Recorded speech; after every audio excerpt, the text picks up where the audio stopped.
In this video, I will show you how to create rules and workflows in Google Antigravity. Rules act like permanent instructions that the agent always follows, and workflows are quick actions you trigger when you need them. So let me show you where you can add those two features, and it's really simple. You just have to open this agent window.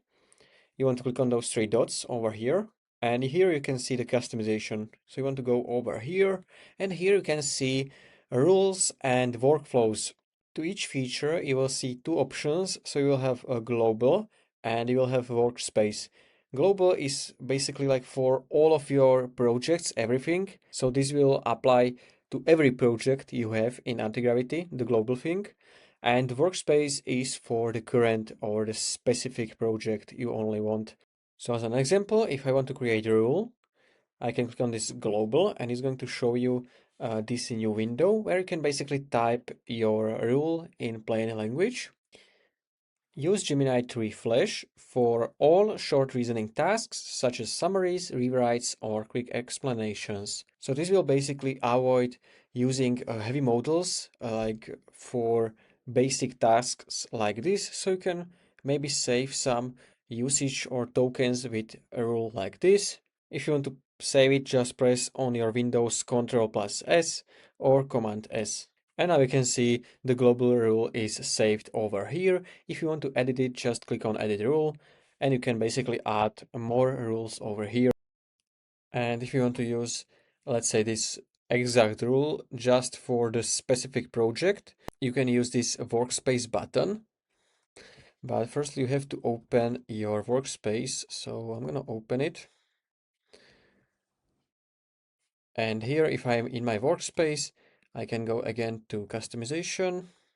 I can click on workspace. I can name this rule Gemini Flash. And here where it says content, which is going to describe the rule. You also have some activation mode, like when the rule will be active. So you have, for example, manual. So it can be only manually activated by using this mention. You have model decision.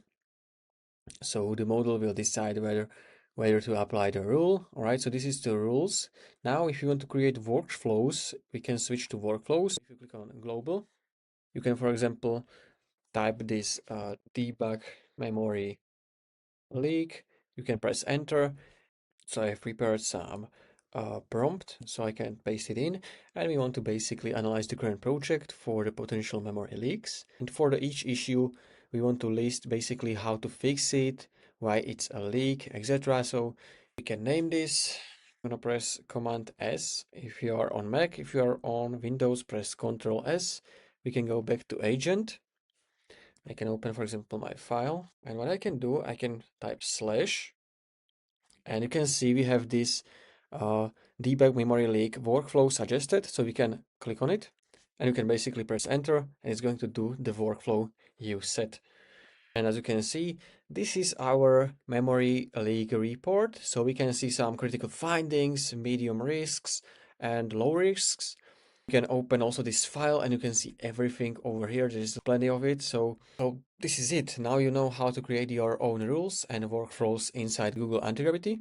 Once you start using them, you'll notice your agent becomes way more consistent, predictable, and actually works the way you want. Rules help you lock in your style and standards, and workflows give you those quick on-demand actions that save a ton of time. So if you found this video helpful, please consider subscribing for more tutorials like this one.